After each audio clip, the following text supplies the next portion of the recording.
دین کی معلومات کے لیے چینل کو سبسکرائب کریں۔ نحمدہ و نصلی علی رسولہ الکریم، اما بعد۔ محترم ناظرین کرام، السلام علیکم ورحمۃ اللہ وبرکاتہ۔ آج کی اس ویڈیو میں ہم بات کریں گے زکوٰۃ کے تعلق سے۔ زکوٰۃ کے معنی ہے پاکیزگی، یعنی زکوٰۃ کے ادا کرنے سے باقی مال جو ہے وہ پاک ہو جاتا ہے۔ زکوٰۃ اسلام کے 5 ارکان میں سے ایک رکن ہے، جیسا کہ نبی کریم صلی اللہ علیہ وسلم نے ارشاد فرمایا، بنی الاسلام علی 5 شہادت ان لا الہ الا اللہ وانی رسول اللہ واقام الصلاۃ وایتاء الزکاۃ والحج وصوم رمضان، کہ اسلام کی بنیاد 5 چیزوں پر ہے: کلمہ، نماز، زکوٰۃ، حج اور ان 5 رکنوں میں سے ایک رکن ہے زکوٰۃ کا ادا کرنا۔ ایک جگہ نبی کریم صلی اللہ علیہ وسلم نے ارشاد فرمایا، الزکاۃ قنطرۃ الاسلام، زکوٰۃ اسلام کا پل ہے۔ زکوٰۃ ہر عاقل، بالغ، مالدار مسلمان پر فرض ہے۔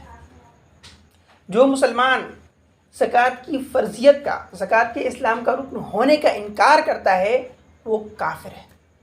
وہ شخص مسلمان نہیں ہو سکتا جو زکوٰۃ کی فرضیت کا انکار کرے۔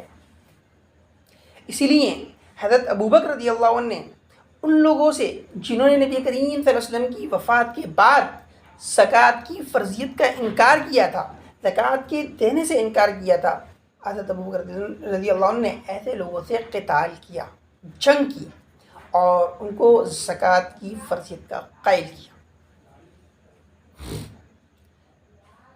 اور جو شخص زکوٰۃ کی فرضیت کا انکار تو نہ کرے لیکن مالدار ہونے کے باوجود زکوٰۃ کو ادا نہ کرے، تو ایسا شخص جو ہے وہ فاسق ہے، سخت گنہگار ہے۔